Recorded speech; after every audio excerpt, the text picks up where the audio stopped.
नाज़रीन, किसी भी कौम का मिजाज और उसका मैनरिज़म देखने के लिए उस कौम की ट्रैफिक का निज़ाम देखा जाए तो बखूबी अंदाज़ा होता है कि ये लोग इस मुल्क में रहने वाले, इस माशरे में रहने वाले सड़क पर कैसे बिहेव करते हैं। पैदल चलने वाले भी और मोटर कारों में, मोटरसाइकिलों में सवार जितने भी लोग होते हैं वो बताते हैं कि हमारा मिजाज क्या है, हमारा मैनरिज़म क्या है, हम किस तरह से बिहेव करते हैं।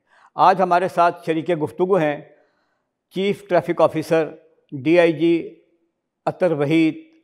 अस्सलाम वालेकुम। वालेकुम अस्सलाम। डॉक्टर साहब, आप कैसे हैं? जी फाइन, अल्लाह का डॉक्टर साहब, शुक्र। आप ये डॉक्टर कैसे बने? मैंने PhD की है जी। मैं PhD डॉक्टर।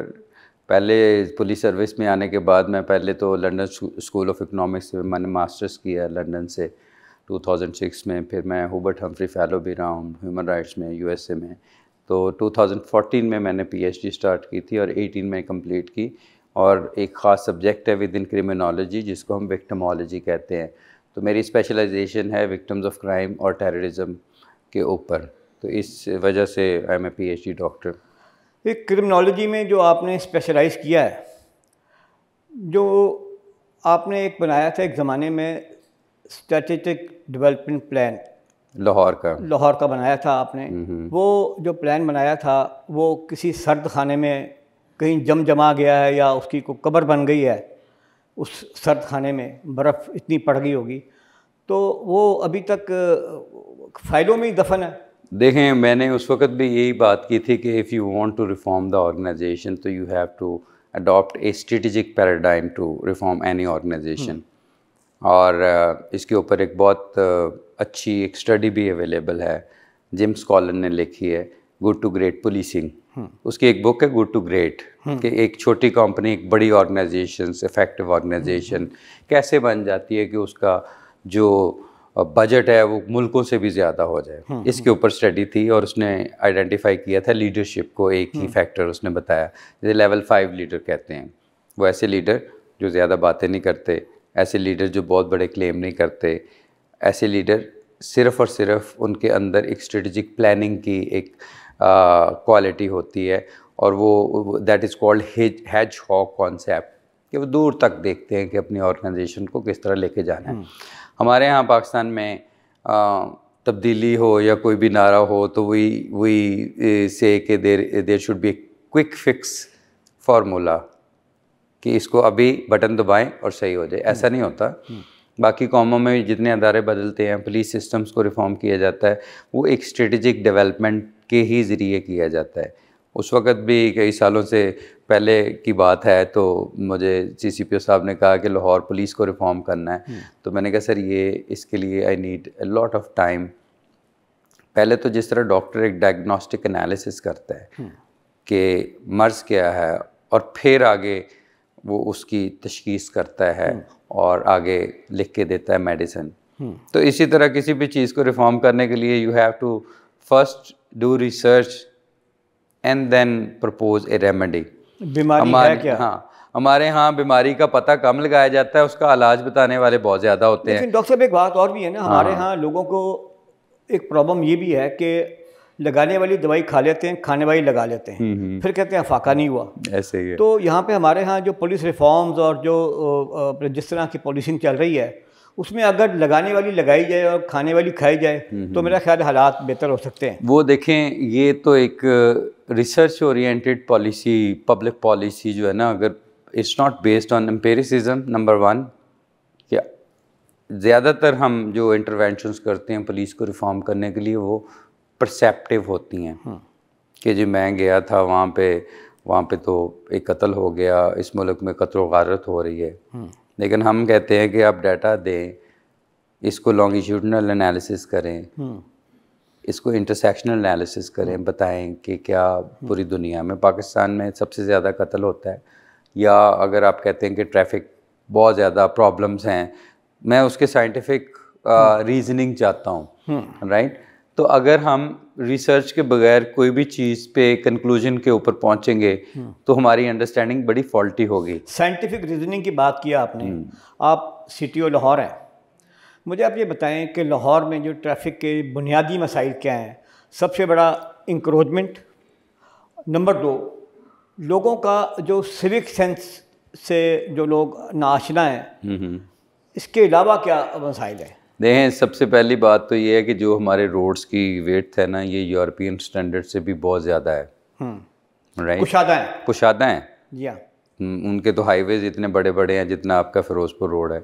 उसकी वजह ये है ना कि हमने वहाँ पे इंक्रोचमेंट भी करनी होती है, रेडी भी लगानी होती है, वहाँ पे फटा भी लगाना तो होता है। उसमें फिर रिस्पॉन्सिबिलिटी तो लॉ एनफोर्सर्स की आती है या उन मुतल्लिका अदारों की आती है कि जिन्होंने करना। तो पहला हदफ ही ये है, first clean and then clear. तो हमने फिरोजपुर रोड अभी कल भी मैं गया था, साफ़ करवाया। आज शादमान का मैंने देखा, उसका भी मैंने इनको टारगेट दिया कि आप सारे के सारे पहले लाहौर को साफ़ करें। नंबर 2, बहुत सारे बैरियर्स, बहुत सारे सीमेंटेड बैरियर्स कॉलोनीज़ ने अपने पास रखे लगाए हुए हैं, जिसके ना तो सिक्योरिटी होती है, जस्ट एक to give the impression of security. देखें, सिक्योरिटी के नाम पे वो अपनी एक स्टेट बना लेते हैं। देखें, सिक्योरिटी डजंट मीन बैरियर्स। ये भी तो एक बड़ी मिसअंडरस्टैंडिंग है ना। मेरे ज़हन में तो एक तख़य्युल या एक जो ख्वाब कह लें या एक विजन है पुलिसिंग का कि पुलिसिंग हो लेकिन आपको पुलिस ऑफिसर नज़र ना आए। Right, it should be a IT led policing, number 1। दूसरी नंबर पे ये किसी भी मुल्क में, दुनिया के इवन अफ्रीका में मैं गया हूँ, देखा है कि कोनों कोनों पे एक एक चौक पे वार्डन कभी मैंने खड़ा देखा नहीं है। ये हमारे यहाँ हैं या इंडिया में है, साउथ एशियन पर्सपेक्टिव में है। इवन साउथ एशिया के भी बहुत सारे ममालिक में ये चीज़ है ही नहीं है। हम चाहते हैं कि हर चौक पे खड़ा करें। नो, हमारी प्यूनिटिव साइड, हमारा इम्पैक्ट इतना होना चाहिए कि हमारा बंदा ना भी हो तो उस वायलेशन करने वाले को डर हो कि मैंने वायलेशन की। अभी तो सेफ सिटी के कैमरे इतने लगे हुए हैं, वो चालान कर रहे हैं। तो इसलिए इसको पर्सपेक्टिव को चेंज करेंगे और मेरी पॉलिसी में भी है इंशाल्लाह। मैंने अपनी फील्ड फॉर्मेशंस को भी बताया हुआ है कि बजाय कि 5-5 वार्डन खड़े होकर छोटे बच्चों के चालान करते रहें और सारी ट्रैफिक जाम हो, तो ये कौन सी पुलिसिंग है? बहुत अच्छी बात की है कि 5-5 लोग 5-5 वार्डन खड़े होके बाइकर्स को, स्टूडेंट्स को, रिक्शे वालों को रोक के ऐसे घेरते हैं जैसे कोई मुर्गा काबू आ गया। ऐसे ही।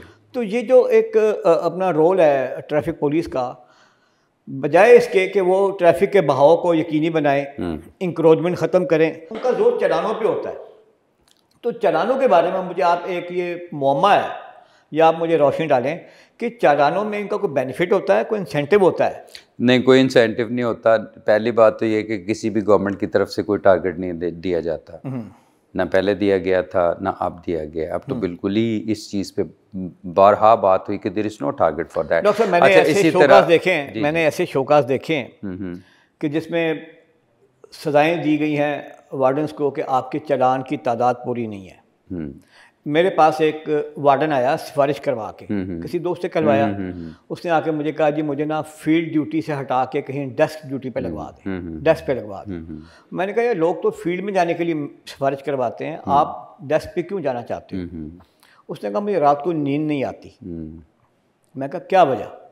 उसने कहा मुझसे गरीब मारी नहीं होती, मोटर बाइक्स, रिक्शे वाले, ये छोटी सवारियों वालों को जब हम चलान करते हैं और जबरन चलान करते हैं, हमें मजबूरन करना पड़ते हैं, पर डे हमें हिसाब देना पड़ता है। तो महीने बाद जब जाके हमारा कोटा पूरा होता है चलानों का, तो नाजायज़ चलान भी करने पड़ते हैं हमें कोटा पूरा करने के लिए। नहीं, ये मैं इसमें अर्ज़ करूं कि कोटा पहले भी नहीं था, अब तो बिल्कुल ही मैंने पहले दिन आके बताया कि I don't have any target for it.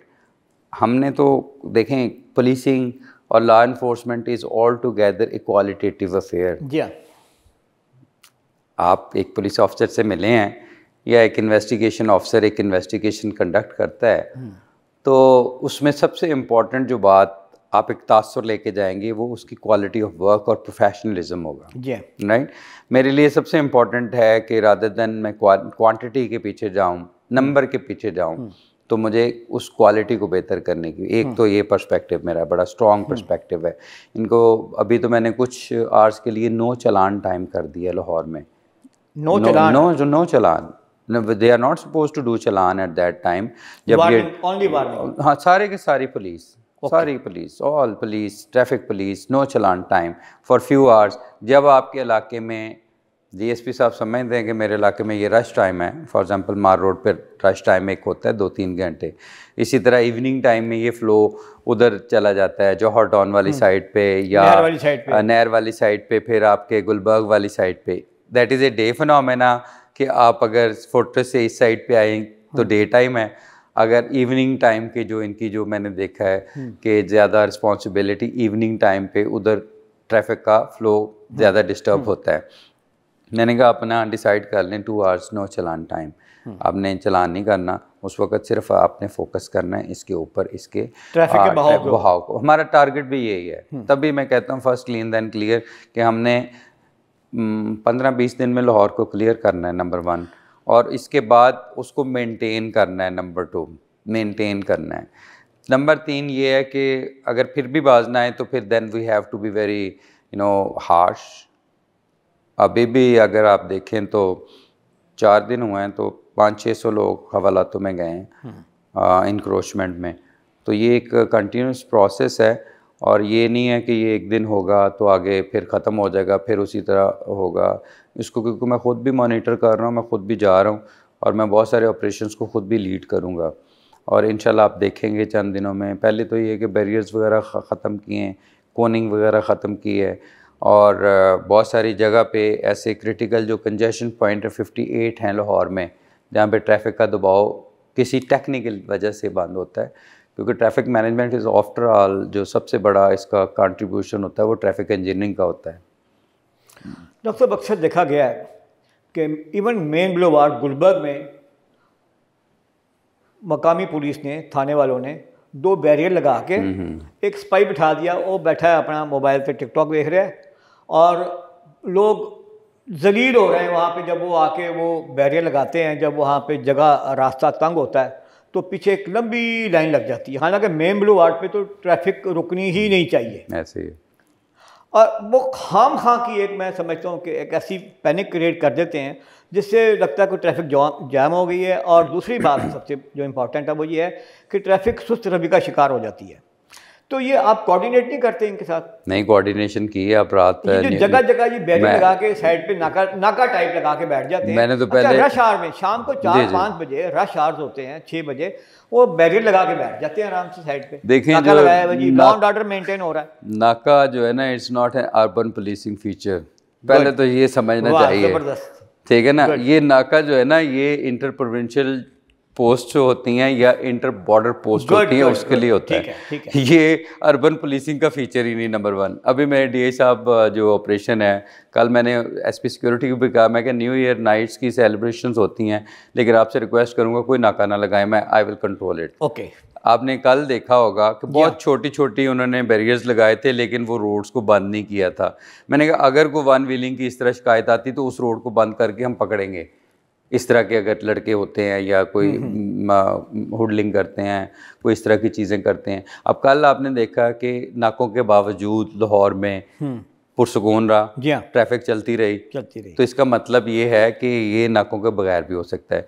दूसरी इंस्ट्रक्शन मैंने अपनी ट्रैफिक पुलिस को दी है कि अगर कोई अनअटेंडेड बैरियर इनको इवन पुलिस का भी नज़र आता है ना, तो पकड़ के ले जाएं, उसको किसी जगह थाने में जमा करवा दें आप, है ना, और उसको रोड से निकालें। रोड पे तो एक छोटी सी भी ऑब्स्ट्रक्शन होती है तो उसके ऊपर प्रॉब्लम आता है। एक ईंट 2 फेंक दें, आपको पीछे 10 गाड़ियाँ रुक जाएंगी, ठीक है ना। उसको उठाना किसने है?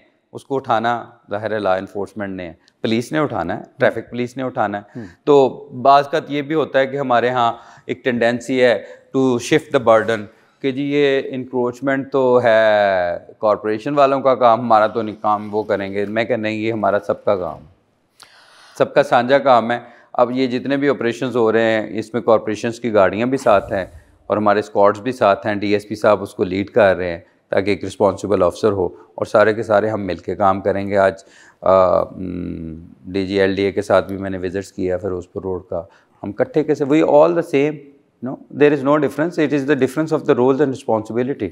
डॉक्टर साहब, आपकी गुफ्तगू सुनने के बाद क्या हम उम्मीद कर सकते हैं, क्या लाहौर के शहरी उम्मीद कर सकते हैं सुबह ख़ास तौर पे इतवार वाले दिन आपके वार्डन्स जत्थे बना के इस तरह हमलावर होते हैं मोटर बाइक्स पे, और जो बेचारा घर से कोई दूध, अंडे, डबल रोटी, नाश्ता, कोई सौदा सिर्फ लेने बाहर निकलता है, वो काबू कर लेते हैं, और उसके बाद फिर उसका जो हशर होता है उतार है।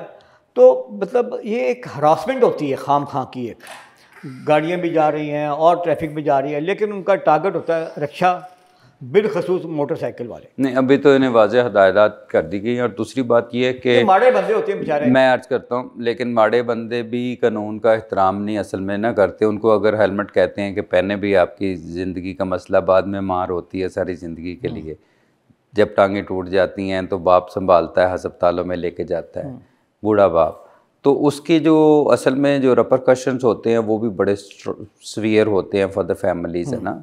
मैंने ऐसी ऐसी ड्यूटीज़ में देखे हैं वाक़यात के दिल बहुत ज़्यादा आपका डिस्टर्ब होता है एज ए पुलिस ऑफिसर कि यार ये कितना अच्छा खूबसूरत जवान बच्चा था, जो ट्रॉली के नीचे आके फौत हो गया है। तो कहने की बात यह है कि उसमें इनको रोकना भी ज़रूरी है, लेकिन ये ख़ास स्कीम के तहत नहीं रोकना ज़रूरी है। मैंने कल भी किसी जगह बात कर रहा हूँ कि अगर कोई बड़ी गाड़ियाँ भी वायलेशन करती हैं उनके ख़िलाफ़ भी पर्चे होंगे, उनके ख़िलाफ़ भी एक्शन होगा।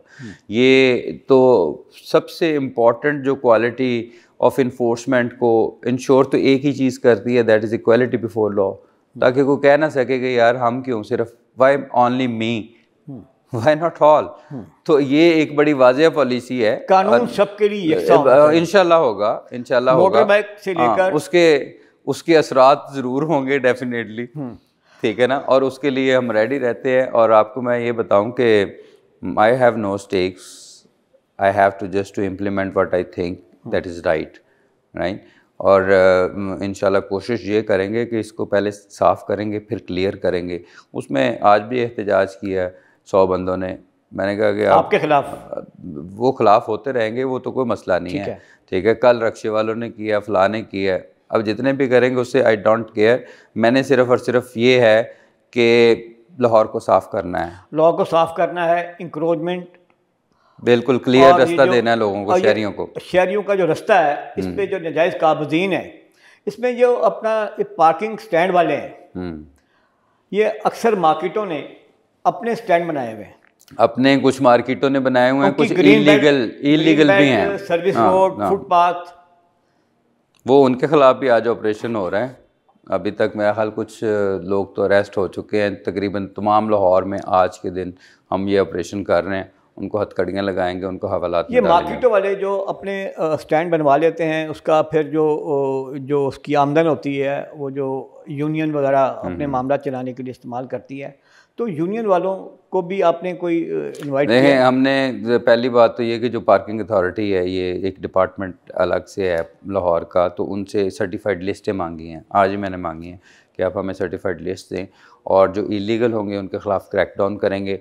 बाकी जो एंगेजमेंट की जो बात होती है ना, हम अक्सर कहते हैं कि तालीम व तरबियत से ठीक हो जाएंगे, ठीक है ना, वो हो तो जाएंगे। सेंस बहुत इंपॉर्टेंट है, लोगों को सेंस होनी चाहिए। That requires lot of time, that requires lot of time. और उसमें तो इतने पैगंबर आए इस दुनिया में हिदायत करने के लिए। डर किससे लगता है? मौत के फरिश्ते से। मौत के फरिश्ते, वो 1,24,000, इधर एक सिर्फ डर एक से लगता है, ठीक है ना। कहने की बात यह है कि उससे आप ये देखें कि इंसान के बिहेवियर में विश और फियर दोनों इन्फ्लुएंस सबसे ज़्यादा इन दोनों चीज़ों का होता है। हम दोनों चीज़ों से करेंगे, हमारा खौफ और ख्वाहिश ही इंसान के बिहेवियर को बदलती है, इंसान के रवैये को और सिविक सेंस को भी डेवलप करती है। फिर सबसे इम्पॉर्टेंट जो मेरी नज़र में जो रोल है ना, मैंने बड़े बड़े मुजरमों को डलते हुए, बड़े बड़े पत्थरों को पिघलते हुए देखा जब माँ कह देती है। मैं उधर कच्चे के इलाके में भी रहा हूँ, इधर बहुत सारे केपी में भी रहा हूँ। माँ भी जब डाकू को कह देती है कि बेटा हथियार छोड़ दो, पुलिस को जाके थाने में, वो पहले सोचता है, वो कमज़ोर लम्हा। तो इसलिए मदर्स अगेंस्ट कह लें कि ये traffic violation, mothers against drugs, ये 2-3 प्रोजेक्ट्स लॉन्च करने की ज़रूरत है। मैं रोड सेफ्टी के हवाले से तो मैं एक करूँगा, इसी तरह DI साहब ऑपरेशंस को भी मैं रिक्वेस्ट करूँगा, मदर्स अगेंस्ट ड्रग्स, ये 2-3, क्योंकि हमारी ज़िंदगी में मैं जो भी बन जाऊँ, मेरी माँ चपेट भी मारेगी। एक दिन मेरी माँ ने मेरे से गुस्से से बात की, किसी बात पे नाराज़ हो गई, तो मेरे बेटे ने कहा कि दादू ने तो आपसे बहुत ज़्यादा सख्ती की है, ठीक है ना। तो मैंने कहा मेरी माँ मुझे थप्पड़ भी मार सकती हैं, ठीक है। माँओं का बहुत ज़्यादा इन्फ्लुएंस होता है अपनी औलाद पे, बच्चों के। मैं कल भी कहता रहा हूँ कि अपनी माओं को, जितनी भी हमारी माएँ सुन रही हैं, कि अपने बच्चों को ज़रूर बताएं कि बेटा, वन व्हीलिंग जो है, कि बेटा ये नहीं, ये वन व्हीलिंग, हाँ ये ना हो कि और आपको ये रेस जो लगती है सड़क पे, मोटर बाइक्स की जो आपस में अपना हैवी बाइक्स का भी एक कल्चर आ गया है, वो तो ऐसे निकलते हैं जैसे कोई हाँ वो देखें उसमें अगर तो वो सेफ्टी स्टैंडर्ड्स हैं, या इधर एसोसिएशंस भी बनी होती हैं, ग्रुप्स भी बने होते हैं रेसिंग करने के, ठीक है, तो अगर तो वो सर्टेन स्टैंडर्ड्स को फॉलो करते हैं तो that is not a problem. वो इंटरनेशनली भी रेसिंग करते हैं अगर, लेकिन उसके लिए एक स्पेसिफिक एरिया होता है, हाँ, या स्पोर्ट्स कंसिडर की जाती है। अगर for the sake of time कि आप जस्ट उसको एज ए फ़न करते हैं जिसमें आप अपनी लाइफ को और दूसरों की लाइफ को ख़तरे में डालते हैं, then that becomes a crime, right. तो पहली बात तो ये है कि ये मैं समझता हूँ कि सबसे ज़्यादा इम्पॉर्टेंट जिस चीज़ पे फोकस करने का है, वो वी शुड प्रमोट साइकिलिंग इन पाकिस्तान, ठीक है ना। अब आपने बात की साइकिल की, हाँ, डॉक्टर साहब बहुत अच्छी बात की। साइकिल के साथ साथ अगर आप वो खोया हुआ फुटपाथ दरियाफ्त कर लें, हाँ, जो किसी ज़माने में पैदल चलने वालों के लिए हुआ करता था, वो फुटपाथ सड़कें खा गई हैं, ग्रीन बेल्ट खा गई हैं, सर्विस रोड खा गई हैं। तो अगर वो फुटपाथ आप दरियाफ्त कर लें और साइकिल चलवा दें उसके ऊपर, ये भी है सर्विस रोड के ऊपर साइकिल चलवा दें और फुटपाथ आप बरामद करवा दें, तो ये बहुत बड़ा मैं समझता हूँ कि आपका कंट्रीब्यूशन होगा। डेफिनेटली इस पे भी काम करेंगे। लाहौर में तो कोई जगह है ही नहीं जहाँ पे साइकिल चलाया जा सके। मैं खुद भी साइकिलिंग करता हूँ, आप घुड़सवारी भी करते हैं? हाँ वो भी करता हूँ, मैं योगा भी करता हूँ, इस तरह की मुख्तलिफ चीज़ें करता रहता हूँ। लेकिन ये कि इस्लामाबाद में 24-25 किलोमीटर मैं डेली करता था, वहाँ पे रोड्स के ऊपर साइकिल की लेन भी है। जब लाहौर आया सबसे बड़ा मेरा नुकसान ये हुआ कि मेरी साइकिल खड़ी है, वो हम कॉलोनी में चला लेते हैं मैं और मेरा बेटा। तो इधर एक दिन गए हम रेस कोर्स में, उन्होंने कहा जी इधर साइकिल चलाना मना है। मैं कहा भाई इधर लोग बैठे हुए हैं, बाकी इस तरह की फजूल हरकत कर रहे हैं, उस पर आपको कोई इतराज़ नहीं, मेरे साइकिल पे इतराज़ है, ठीक है ना। मतलब ये एक अजीबोगरीब जैसे हम कहते हैं ना रॉन्ग गेट कीपिंग, क्योंकि हमारे पास बंदे बहुत ज़्यादा भर्ती हमने महकमों में हर तरह के कर लिए हैं, वो हर जगह चौकीदार खड़े कर दिए हमने कि भाई तू ऐ नहीं कर सकता, बैंक के सामने भी इधर नहीं जाना, इधर नहीं जाना, ये नहीं करना, वो नहीं करना। उससे ये है कि साइकिलिंग को प्रमोट करना चाहिए। यहाँ पे जो 2-3 एसोसिएशंस भी हैं, हम एक साइकिल रैली भी करेंगे, हम एक मैराथन रैली भी करेंगे जो ट्रैफिक पुलिस की तरफ से होगी, सो दैट कि इनको नए यूथ को इस तरह की चीज़ों में इन्वॉल्व करें। और cycle is a pride, you know. और मैं आपको इस पे 1 घंटा बात कर सकता हूँ कि cycle is solution to so many human problems. Cycle is solution to the financial problems. हम कहते हैं जी पेट्रोल नहीं है, पेट्रोल नहीं मिलता, पेट्रोल नहीं, भी आप साइकिल चला लें थोड़ा सा, क्या होगा? सोल्यूशन है कि नहीं है? Cycle is solution to your physical problems. यहाँ से बैठ के उधर आप हाथ से पानी नहीं पी सकते, वो भी किसी को कहते पानी ले आया, ठीक है ना। आप चलें, आपकी फिजिकल एंड्योरेंस भी बेहतर होगी। Cycle is problem to your mental health issues, हड्डें आराम पे गया ना, ठीक है ना। हाँ, हड्ड आरामी। तो वो कहने की बात ये है कि cycle is solution to so many. हमें बच्चों को भी ये प्रमोट करना चाहिए, लेकिन उनके पास स्पेस, अभी इधर DHA में साइकिलिंग करते हैं लोग, तो उनको इंशाल्लाह हम definitely we will sponsor their program as well, उनके साथ मिलके भी करेंगे। और हम अपना चाहेंगे कि पुलिस की भी एक साइकिल की टीम हो और सिटीजन्स भी पार्टिसिपेट करें, और ताकि citizens and police should work together for the road safety जो चैलेंजेस हैं, तो दोनों मिलके काम करेंगे तो फिर होगा।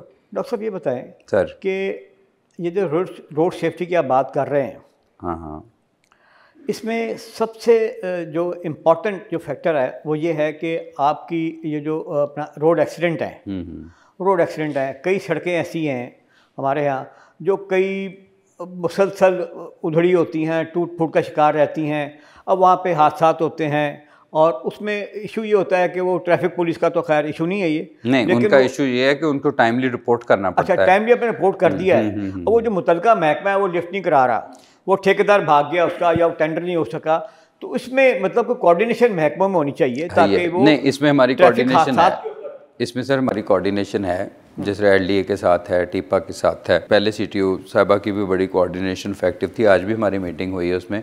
लेकिन एक मैंने देखा है कि यहाँ पे हमारा एक ट्रैफिक इंजीनियरिंग का एक छोटा सा विंग होना चाहिए हमारे ऑफिस में।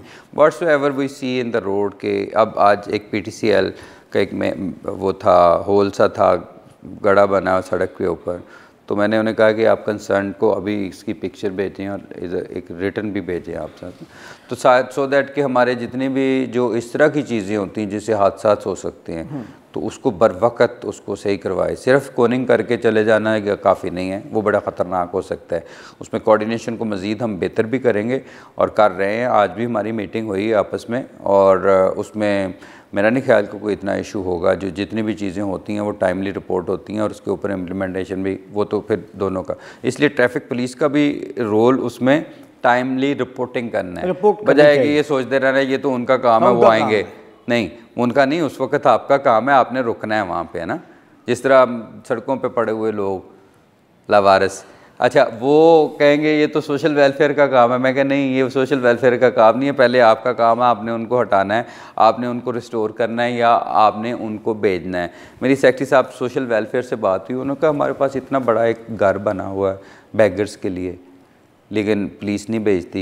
लेकिन उसका मसला ये है कि लॉज भी थोड़े से कॉम्प्लिकेटेड होते हैं। पहले उसको थाने में आप भेजते हैं, फिर वो मजिस्ट्रेट के सामने पेश करते हैं, फिर वो बैगर्स हाउस में जाते हैं। उन कहते हैं हमारे पास इतनी फैसिलिटी है। हमारे यहाँ ये भी एक बहुत बड़ा चैलेंज है लाहौर में, उस पर भी इंशाल्लाह काम करेंगे।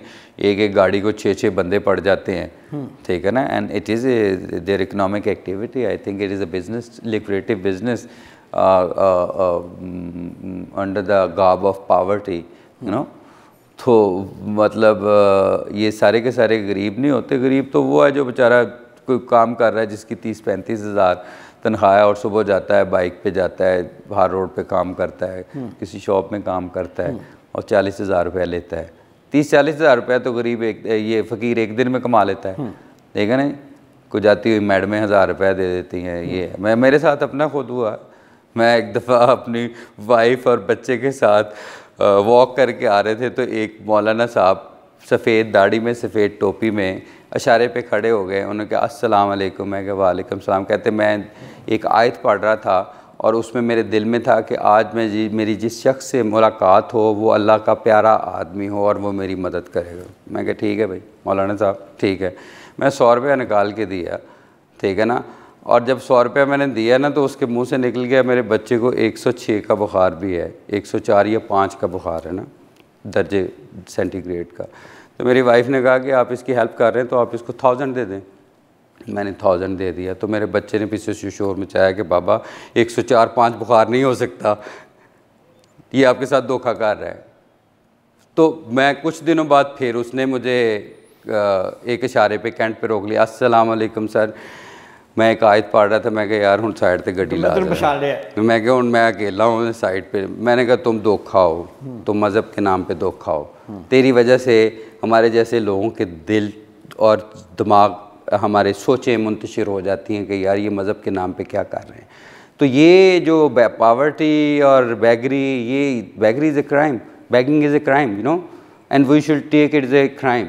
कि कह देना कि जी ये तो गरीब लोग हैं मांगते हैं, तो फिर आप सबको इजाज़त दे दें मांगने की।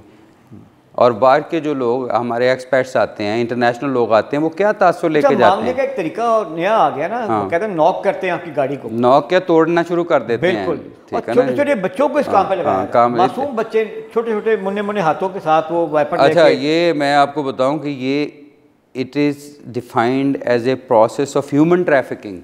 हमारे यहाँ ये भी बहुत बड़ी मिसकंसेप्शन है कि ह्यूमन ट्रैफिकिंग शायद लोगों को यहाँ से बाहर भेजने का नाम। No, human trafficking is a called forced labour. Forced labour, yes, is called forced labour.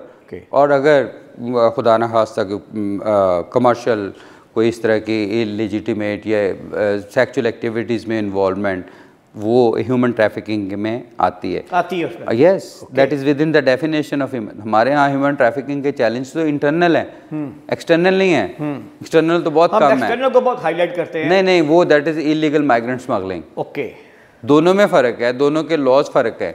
Pakistan में इंटरनल ह्यूमन ट्रैफिकिंग को डील करने की रिस्पॉन्सिबिलिटी पुलिस की है। ओके, यस, ये आप बहुत सारे पुलिस ऑफिसर से भी पूछेंगे, उनको इस चीज़ की अंडरस्टैंडिंग नहीं होगी। तो वो कहेंगे नज़र क्यों नहीं आता कि ये human trafficking is a job of FIA और ये know that is the job of police. और ये जो बैगिंग है या इवन घरों में काम करने वाले बच्चे हैं, ये under the that comes under the ambit of human trafficking laws 2018 का लॉ है। अच्छा, वो कहते हैं कि जी ये अपनी मर्ज़ी से करते हैं, इनके वालिदैन भेज देते हैं। कंसेंट की जो एज है, a child is defined a person the age of up till the age of 18 साल तक इंटरनेशनल जो यूएन की convention of the right of child, ठीक है ना जी, 1990, 18 साल के बंदे को बच्चा कहते हैं इंटरनेशनली। अब उसकी एज ऑफ कंसेंट जो है वो अगर नहीं है तो उससे जो भी काम लिया जाएगा वो that is considered as forced labour, and forced labour is defined as a human trafficking, जबरी मुशक्कत। जबरी मुशक्कत। ये जो बच्चों की आप बात कर रहे हैं इसके पीछे गैंग्स हैं। अच्छा, एक और भी उस लॉ में लिखा गया है कि they should be treated as a victim, जैसे विक्टिम्स ऑफ ह्यूमन ट्रैफिकिंग। जो ऑर्गेनाइज़र है, जो पीछे चलाने वाला है, वो मुजरम है, उसके ख़िलाफ़ ये कार्रवाई होनी चाहिए। अगर वो बच्चे हैं और औरतें हैं उस पर 10 साल की सज़ा है उनको, ठीक है। अब थोड़ी सी ये इसमें आई थिंक पुलिस फॉर्मेशंस की अंडरस्टैंडिंग कम रही है। मैं FIA में रहा हूँ तो ये इस पे बहुत ज़्यादा हम ट्रेनिंग्स भी करवाते रहे हैं, बात भी करते रहे हैं, लेकिन ये है कि ट्रैफिक के पॉइंट ऑफ व्यू से कम इनको ये ज़िम्मेदारी ज़रूर बनती है कि उनको इस तरह पूरे के पूरे gang, what sort of the impression the citizens even carry, हमारा इत्मीनान ख़त्म हो जाता है, ठीक है। जब हम देखते हैं कि यार हमारे मासूम बच्चे क्या कर रहे हैं, लेकिन वो तो मासूम है, उनके पीछे जो हाथ हैं वो तो काबिल सज़ा है ना। और पीछे आपको हर बच्चा जो मांगने वाला होगा तो आप अगर नज़र दौड़ाएं तो किसी न किसी चौक चौराहे में एक सिगरेट पीता हुआ बंदा ज़रूर नज़र आएगा, या एक आंटी ज़रूर नज़र आएगी जो उनसे कलेक्शंस कर रही होगी, ठीक है। तो इसलिए इसको ख़त्म करना बड़ा ज़रूरी है। इस पे कोई आपने नहीं, मैंने इन्हें कहा कि 1 हफ़्ते के बाद मुझे किसी चौक में नज़र आया तो मैं वार्डन्स को उसी वक्त सजा दूंगा। वेरी गुड यार, ये हो जाए तो बहुत कोशिश करेंगे और होगा, अदरवाइज़ फिर वार्डन नहीं होंगे, ठीक है। हाँ, 2 ही चीज़ें होंगी। चले हम उम्मीद तो अभी हफ्ते बाद पूछेंगे आपसे। ये जो दरवाज़ा हमारा जो शीशा खड़खड़ाया जाता है ना चौराहों पे, हफ्ते बाद देखे ना, क्लेम तो हमें, लेकिन ये है कि इंशाल्लाह we will try our best with the. लेकिन मैंने एक अपनी सारी ज़िंदगी में ख़ास तौर पे पुलिस सर्विस में मेरा एक चीज़ पे बड़ा यकीन बढ़ रहा है वक्त के साथ साथ कि किस चीज़ को भी आप डिटर्मिनेशन से शुरू करें वो चीज़ हो जाती है। Well begun is half done. Yes, वो चीज़ हो जाती है। तो है। फिर ये बताएं कि आपने फैसिलिटेशन सेंटर तो बहुत बना दिए हैं, जगह जगह लाइसेंस भी बन रहे हैं, लाइसेंसों की फ़ीसों के हवाले से आवाम बहुत तंग पड़ गई है कि अब बहुत महंगा लाइसेंस हो गया है। एक 20, 25, 30 हज़ार रुपये कमाने वाला लाइसेंस बनवाने जाता तो वो उसके बजट में नहीं होता। लेकिन देखें, उसमें पहले तो इसका सिस्टम ही कोई नहीं था। ये आई साहब को मैंने भी एक मैसेज भेजा, आई साहब की अपनी भी, ये पहले टिकट्स लगाते थे इसके ऊपर, टिकट्स लेते थे पोस्टल डिपार्टमेंट से, that is a federal institution, कभी मिलती नहीं, कभी मिलती, कोई पेमेंट्स इवन इनकी बैंकों में जमा होती, that was a rubbish system. मैंने भी भेजा आई साहब को, बोले सर, मैं क्या सर ये कौन सा अभी ज़माना है। उसको फिर उन्होंने एडिशनल आई साहब ट्रैफिक को भी कहा, फिर इसके ऊपर एक सॉफ्टवेयर बना और इसकी सारी की सारी अब पेमेंट ऑनलाइन होती हैं और गवर्नमेंट के ख़जाने में जाती हैं, गवर्नमेंट ऑफ पंजाब का अकाउंट नंबर 1। तो उसमें क्योंकि हमारे कॉन्स्टिट्यूशन में भी आर्टिकल 18 में एवरी वो जो होगी receipt that should be in treasury है ना। अब उसमें ये प्रॉब्लम उसकी फ़ी का नहीं है, प्रॉब्लम एक है कि अगर आप रिन्यू टाइम पे नहीं करवाते ना तो उसकी आपको पेनल्टी बनती है। 5 साल पहले रिन्यू करवाए तो 5 साल के अब आपको उसको जब कैलकुलेट करते हैं तो उससे फीस आपको ज़्यादा लगती है।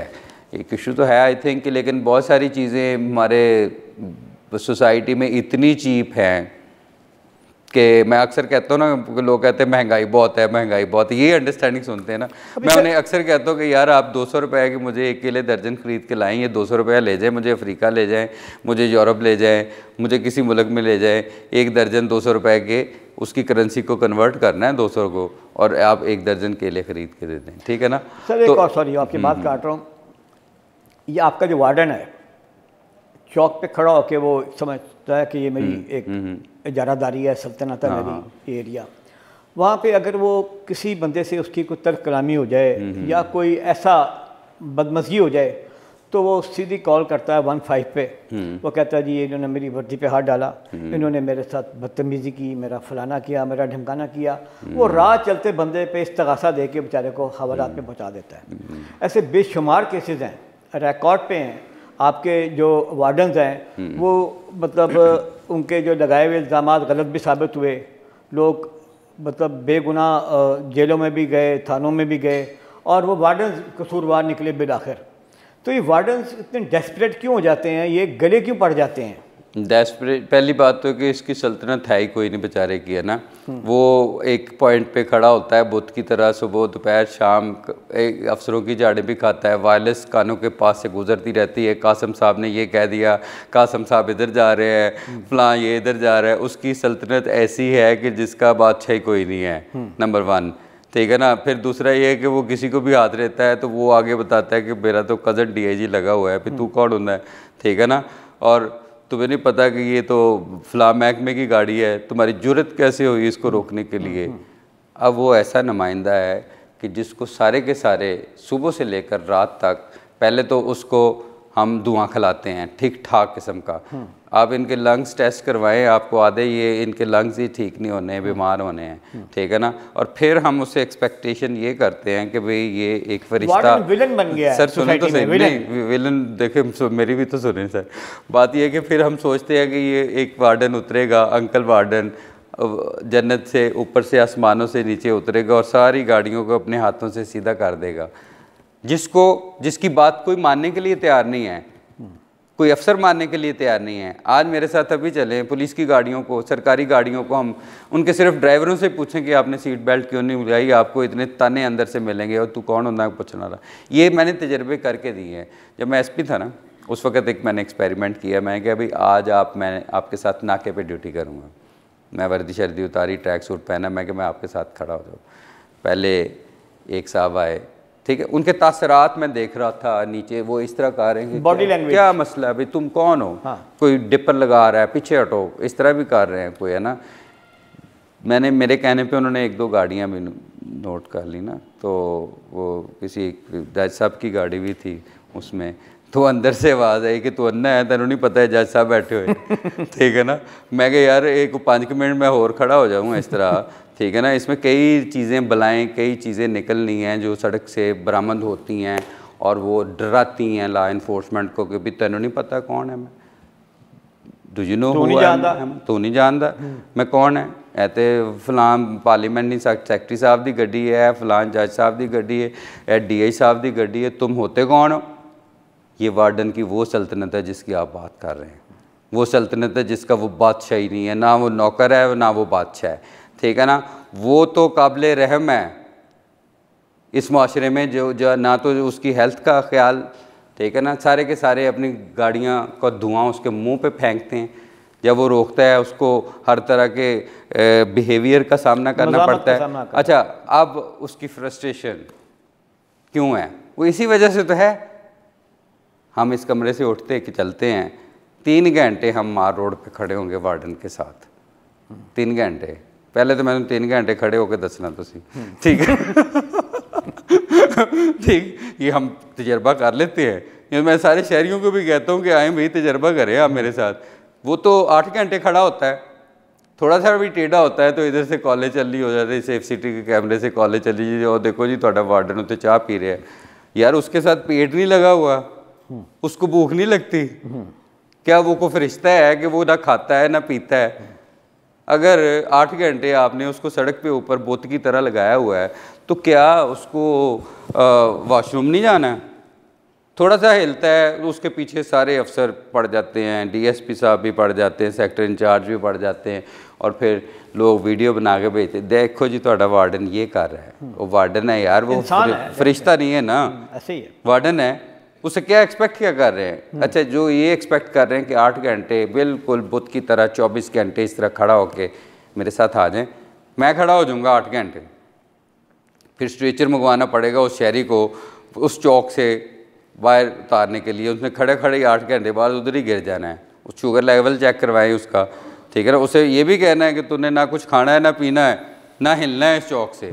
तो ये उसकी सल्तनत की आप बात कर रहे हैं जिसका बादशाही कोई नहीं है, जिसको सारे के सारे धुआं मिट्टी गालियाँ, ठीक है ना। अच्छा, वो फ्रस्ट्रेशन के बाद फिर उसके रवैये में भी ट्रांसफॉर्मेशन नेचुरल है, ठीक है ना। अच्छा, फिर ये उस वार्डन की आप बात कर रहे हैं जो 15-15 साल से एक चौक में खड़ा हुआ है, वही चौक है, चौक भी वही है, दुनिया बदल जाती है, बच्चे बड़े हो जाते हैं उसके, ठीक है ना, गाड़ियाँ पहले पुरानी थी अब नई हो जाती हैं, अब फिर काले शीशे भी लग जाते हैं, ठीक है ना, उनके साथ गार्ड भी आते हैं, सारी दुनिया बदल रही है, लेकिन वो आपका वार्डन उधर ही खड़ा हुआ है, हालत वही है, हालत वही है, तो उसे फिर क्या एक्सपेक्ट करना चाहिए। अभी आपने बादशाहत की बात की, हाँ जी, सल्तनत की बात की, जो आपकी अपनी घर की सल्तनत है जी जी, उसमें किसकी बादशाहत है?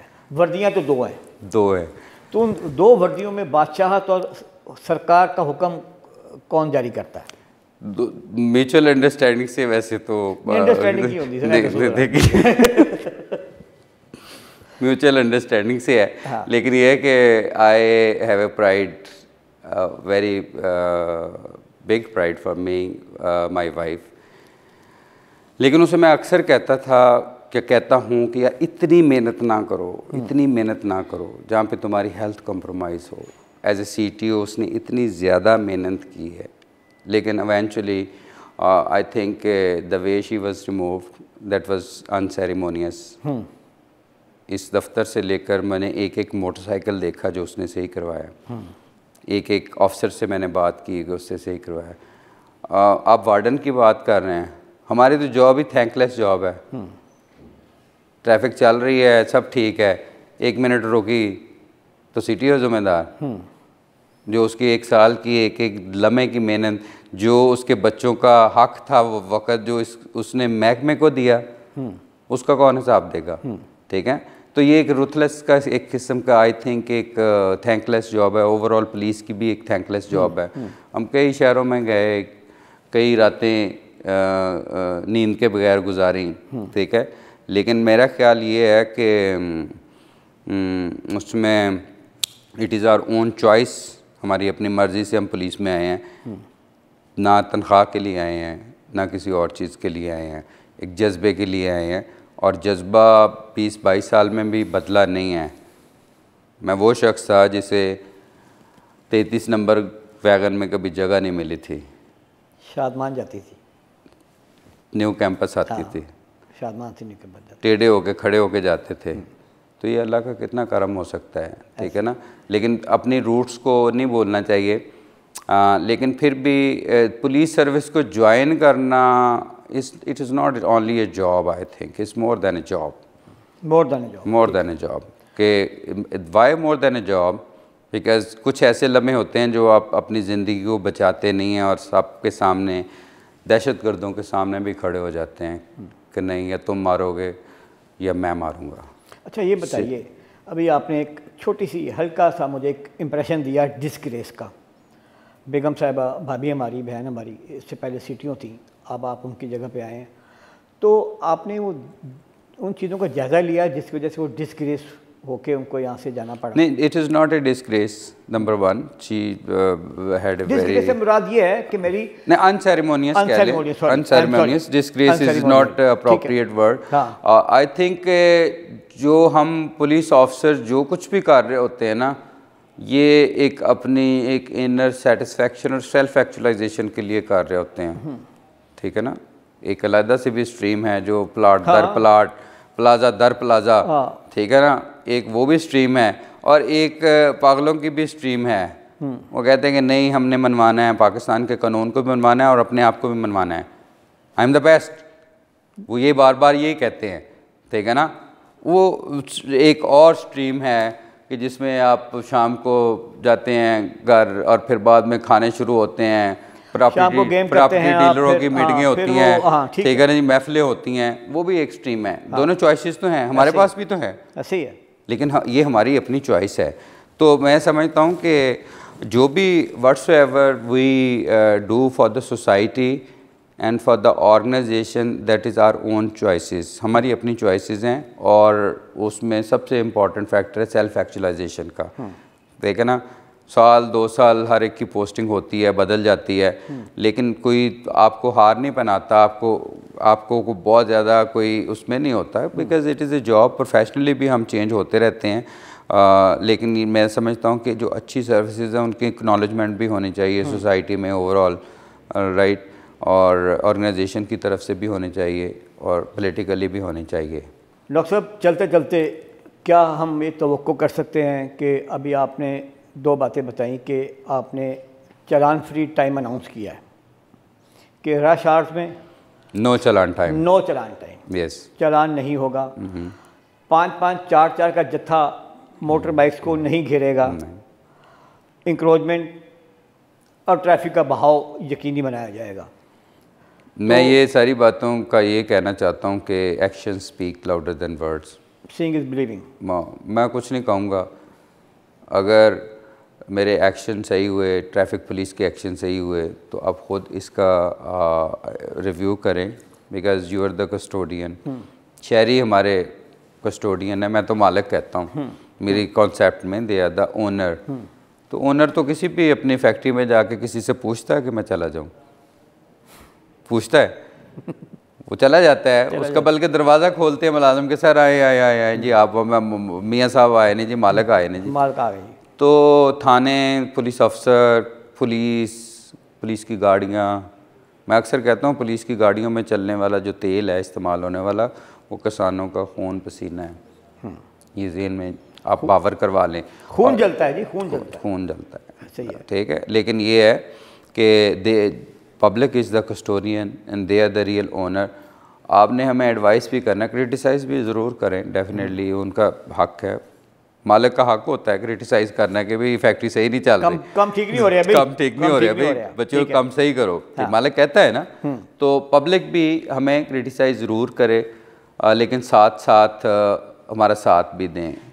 और पाकिस्तान से मोहब्बत का सिर्फ एक ही तरीका है, कानून का एहतराम, इसके अलावा कोई तरीका नहीं है। आप लाख जज्बाती हो जाएं कि जी मेरा वतन, 14 अगस्त के ऊपर नारे लगाएं, 14 अगस्त के ऊपर जो मर्जी करें, झंडे लहराएं, उसका कोई फ़ायदा नहीं है। डॉक्टर साहब एक बात सर, लेन की पाबंदी अगर ये हो जाए तो मैं समझता हूँ आधे से ज़्यादा मसाइल ऑटोमेटिक ख़त्म हो जाएंगे। ख़ास तौर पे जो बाइकर जब निकलते हैं ना, अपनी लेन से बाहर निकलता है, ओवरटेक करता है एक्सट्रीम राइट पे जाके, तो वहाँ प्रॉब्लम होती है और वहाँ पे फिर हिट एंड रन वाला मामला भी हो जाता है, फिर एक्सीडेंट भी होते हैं, फिर वो जो गाड़ी वाला पीछे से आ रहा होता है वो बेचारा फंस जाता है कि यार अन्ना होकर चला रहे हैं।